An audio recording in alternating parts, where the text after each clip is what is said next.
everybody, it's Sarah Whitaker And Salty Dulty. here for Working the World episode 23. Ah, ribs. Ribs. Ah. Also, our jargon of the day, and we'll talk about ribs in a moment, but I need to warn you that you can find us on your favorite podcast platform and on Working the World 0240 on YouTube. Warn them. Well, we are kind of crazy. That's a good point. Yeah, it's a public health concern that we're around, or public safety concern. All right, jargon of the day is rib, also known as pranks. Yep, practical joke. Practical joke. I And mean, in the context of pro wrestling, yep. part of the culture.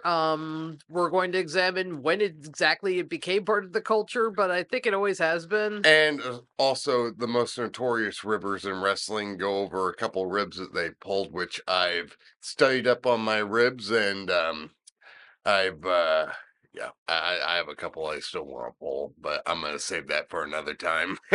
So why do wrestlers pull ribs? Keep each other from going crazy on the road.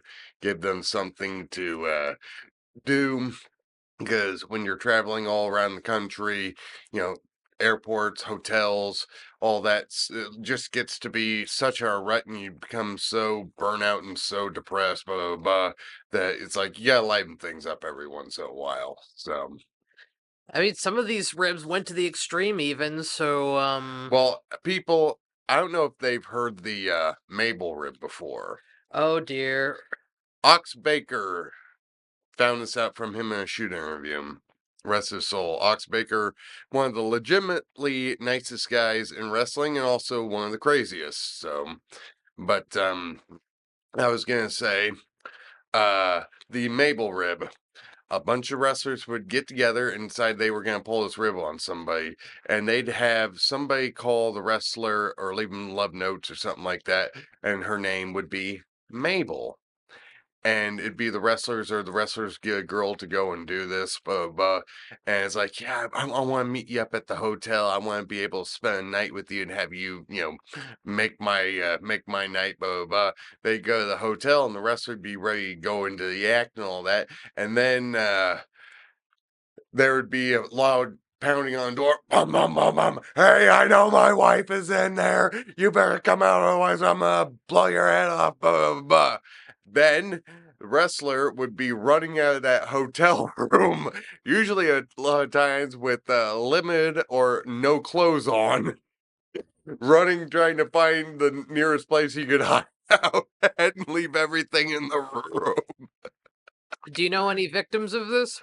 Yeah, me. No. Hey, you. Hey, you. He's ribbing me. Yep. Well, that was a rib shot, but I digress. Eh. But yeah, it was one that a bunch of the guys used to pull. But one in the territory days, because are you familiar with Johnny Valentine? Yes.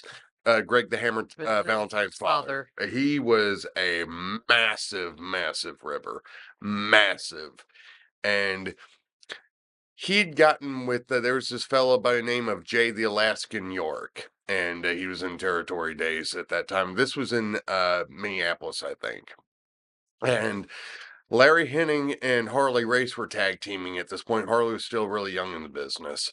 And Johnny Valentine would love to rib everybody. So he and Jay York had gotten together and planned this rib that was supposed to be a rib being worked into another rib, where Johnny would spray, because Jay had a touch of asthma. Johnny would spray lighter fluid on the intake of his inhaler. And Johnny burst out laughing in the locker room because, like, Jay thought he'd get ribbed, even though Jay knew this was going to happen. And Jay York would go and grab a pistol and shoot Johnny Valentine twice in the chest, and he explode back into the shower area. And Jay would be pointing that gun at everybody. Well, they got to that point and everybody's thinking Valentine's dead and all that, pointing the gun at everybody. Oh God, please, no, no, don't kill me, don't kill me. Well, Harley was in there. Harley had a 44 Magnum in his bag, that wasn't loaded with blanks like Jay's gun. And he pointed that right at, yes, I got to do it with my left hand because Harley's a lefty like me. And he's like, I don't think you want this to go any further. And then miraculously, Johnny Valentine comes back to life in the shower. He's like, oh, no, no, no, it's a rib, it's a rib. So that's one that backfired quite. Thank God it backfired because otherwise, I don't know if the cops would have been smart enough for that. And then next thing you know, Jay York would have probably gotten the chair.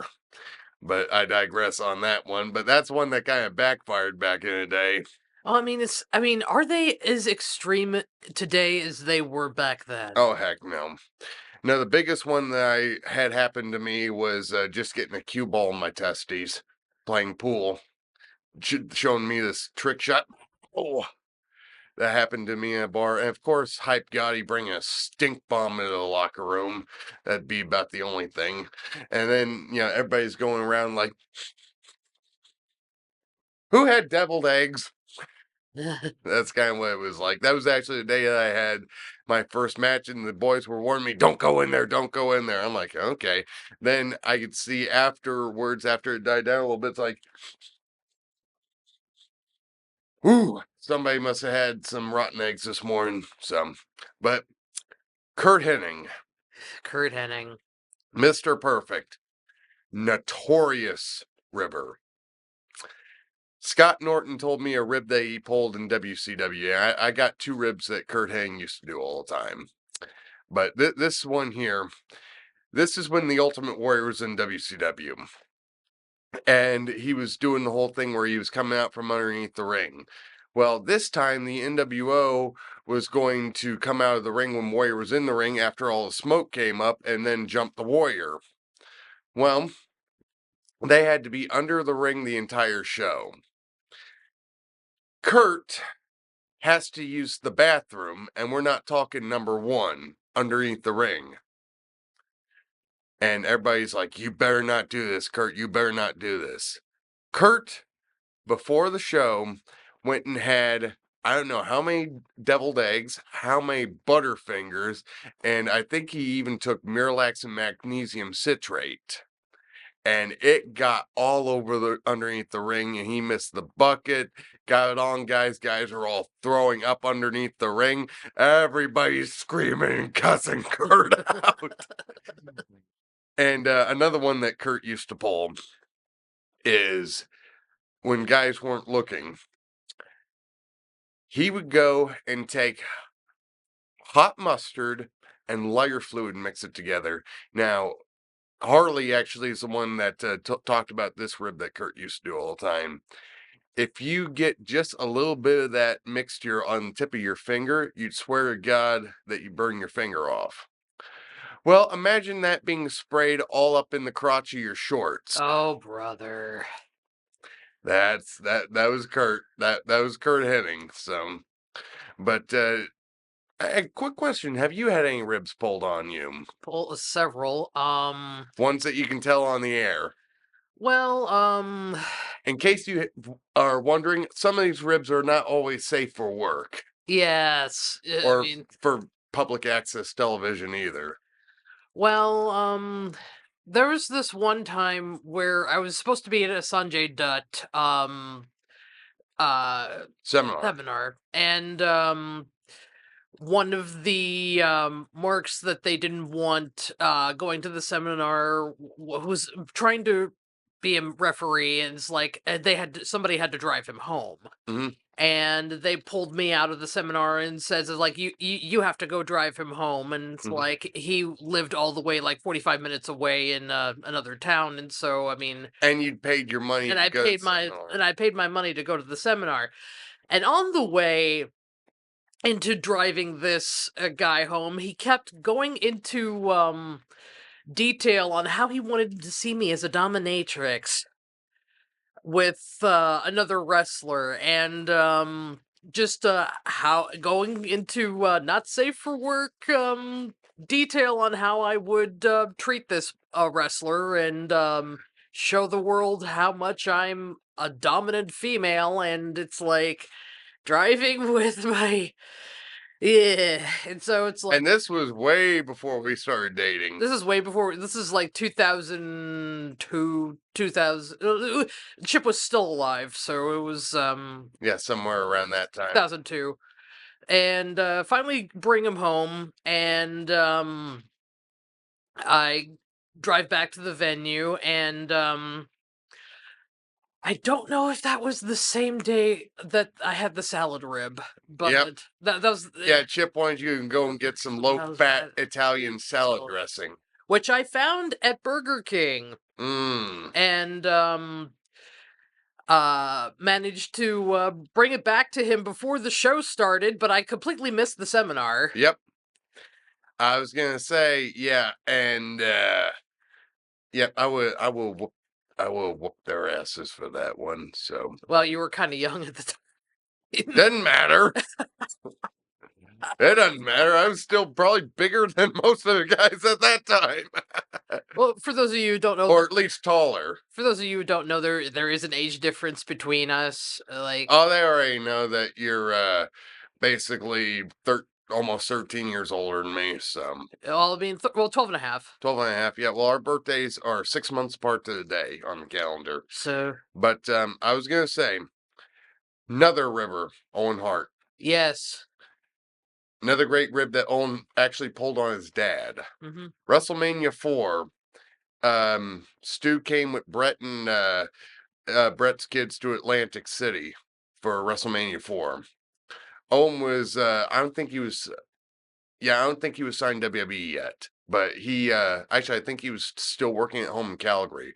Well, he actually called Stu's hotel room at like 4 in the morning, and Brett answers the phone. Is like, this is Reg Park. Is Stu around anywhere? Reg Park, in case you don't know, was a bodybuilder that was actually Arnold Schwarzenegger's idol, and he come through Canada. And Reg was a really nice, easygoing fella. Well, it's like, Reg, how the heck are you? Dadgummit. It's like, and then Owen started going and saying all kinds of nasty things too. It's like, you never had the nuts to try me, blah, blah, blah. It's like, I will whoop you.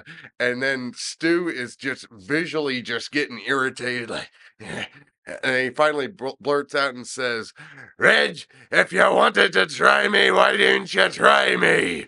And then Owen, after that, just broke like, Dad, it's me, Owen. Stu slams down the phone. He's like, damn, Owen, he got me.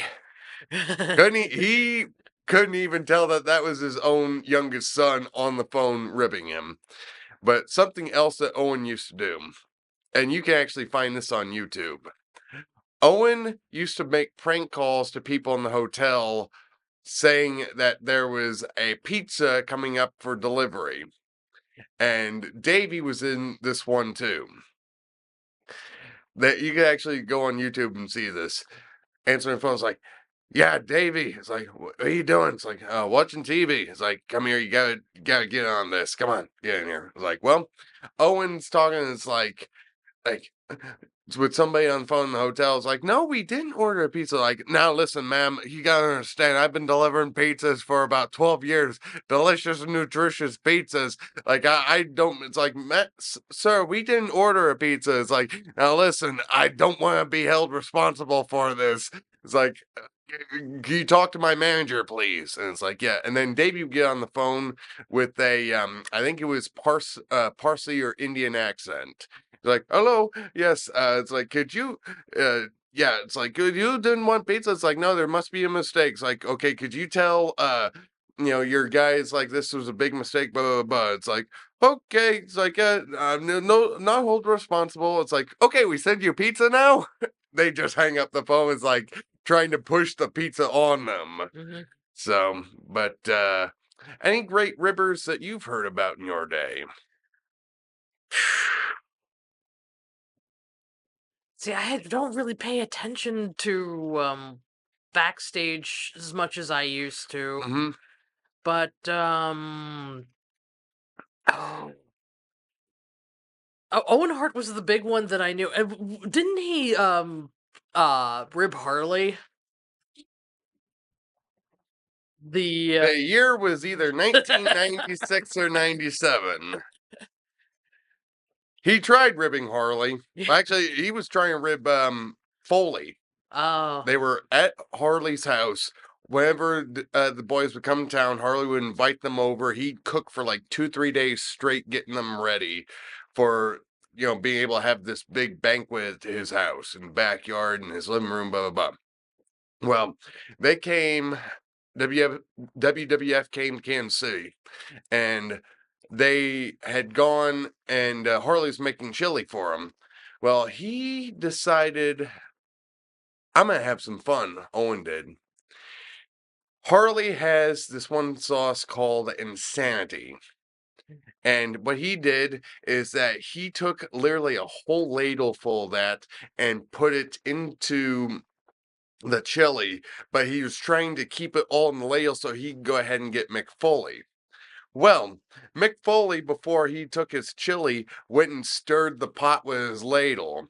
So everybody got a mouthful of insanity sauce at the uh Harley's picnic. Harley caught wind about it and he knew who did this. The next night they're in the locker room in Topeka, Kansas, and Harley said, "It's time for a receipt." Harley used to carry around in the 90s a 250,000 volt stun gun because it's a lot harder in them days to bring a gun with you everywhere like you used to. So, what he used to do is that he backed people up with it, but he wouldn't always use it on them, like try to scare them with it, or like when they weren't looking, turn not or the bolts down, just oh, like just get a little cackle on there. Well, Owen just as fresh out of the shower, had his matching stark naked in the locker room. Harley comes in. And he's got that thing revved up, and he sees Owen changing in the corner. He just come out of the shower with nothing but a towel around him. He goes up from behind and shoves it right between Owen's butt cheeks and squeezes off 250,000 volts between his bum cheeks for that receipt. Especially when you're wet. Oh man. I was going to say, Owen couldn't do nothing. He couldn't even move. He just stood there like this.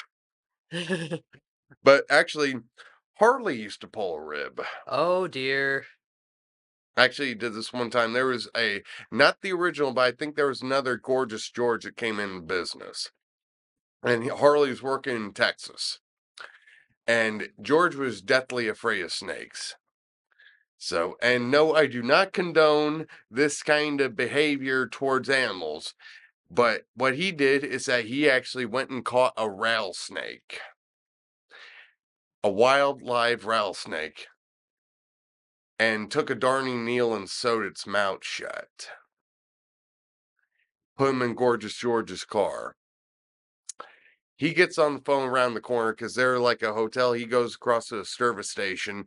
He's like, "I'm in town right now. You gotta get your butt down here right now because I have to talk to you about something." But Harley's calling from across the street and hiding out. He's looking out from behind the window. He goes and sees him rush to the car, and he put him right in the driver's seat in the car. And that snake, he opened the door, and that snake's lunging at his leg, but he can't bite him because his mouth is sewn shut. Boom, boom. He just goes, he almost having like a heart attack on the side of the road.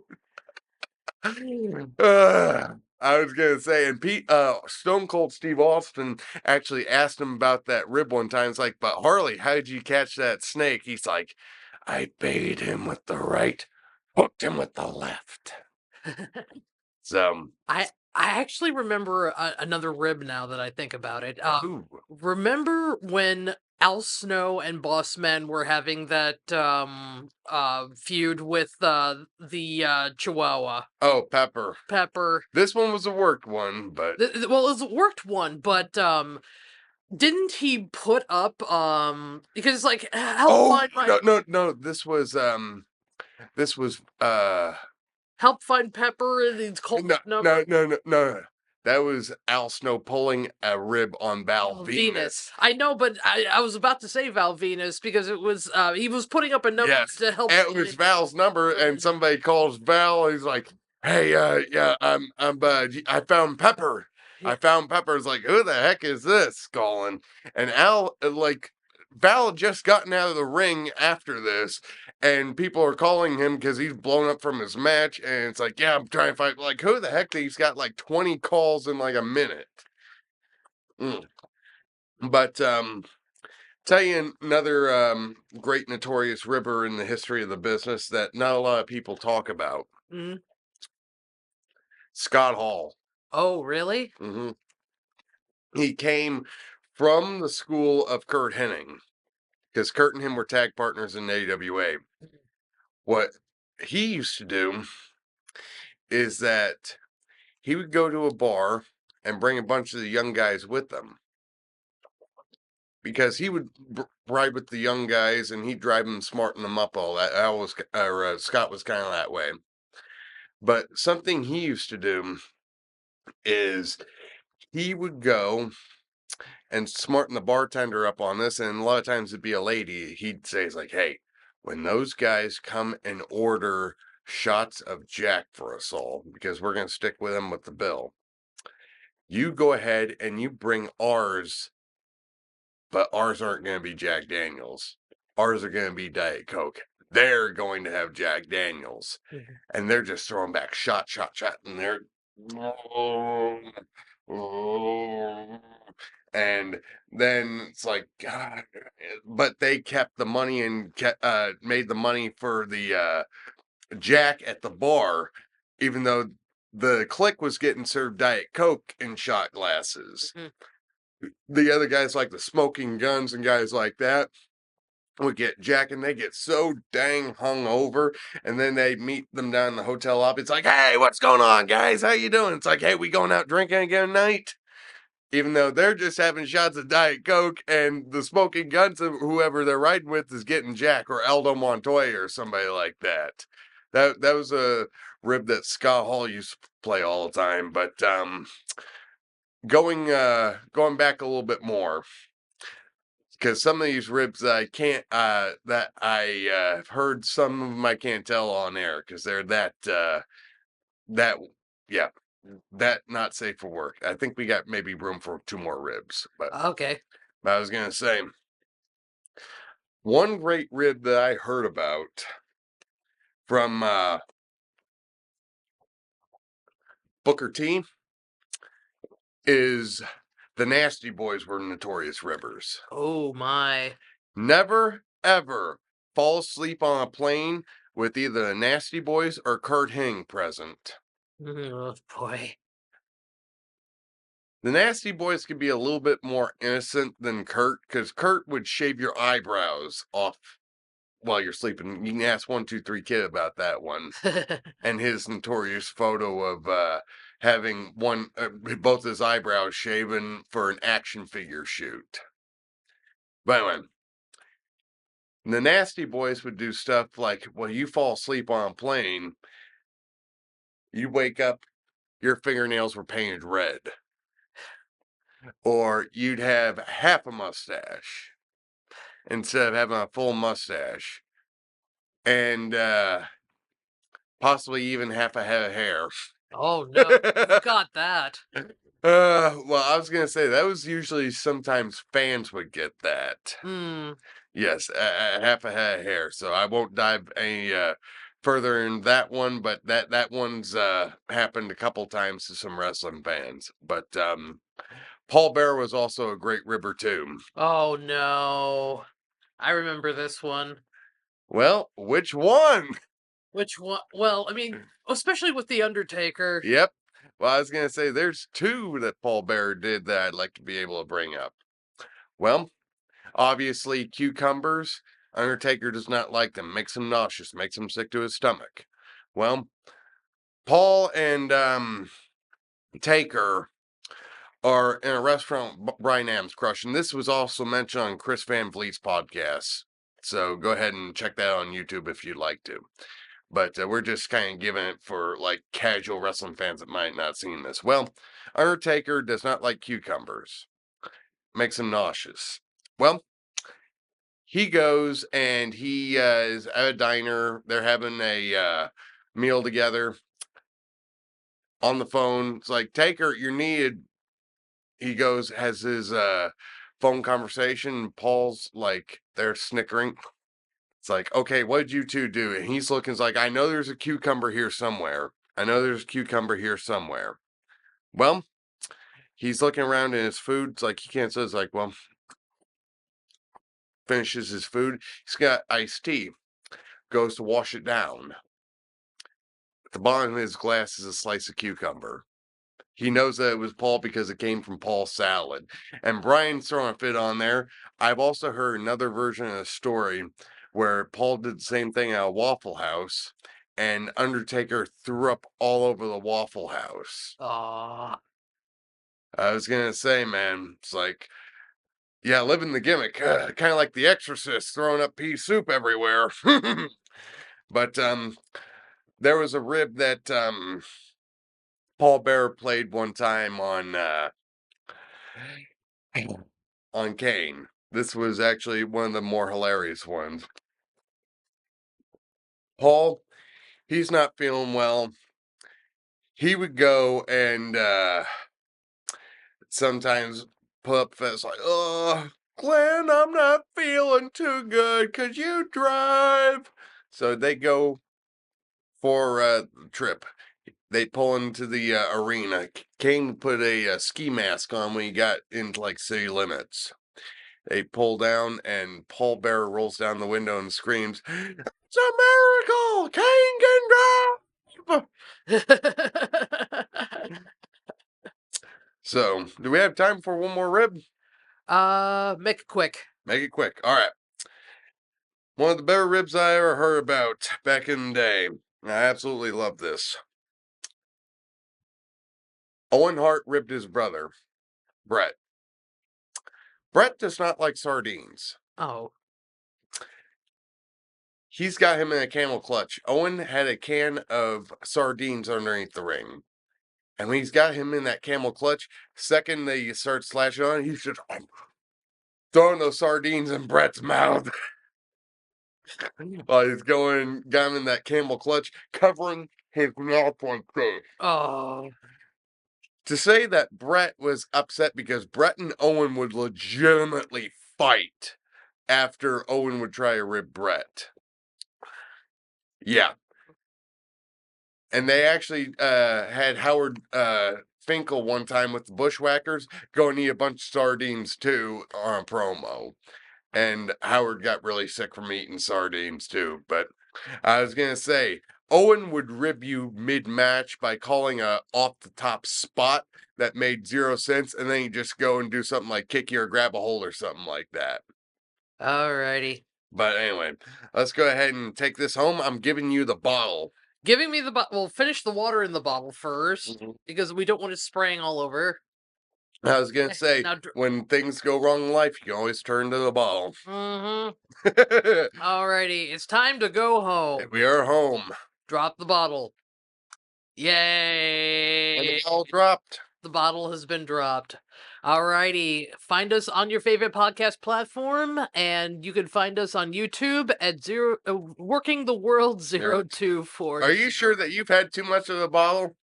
I think I've had too much of the bottle. I was gonna say, wherever things start going wrong, turn to the bottle, but sometimes you gotta know how to drop that bottle like a bad habit. Have a good one. Alrighty, stay classy and shoot the half. Shoot the half.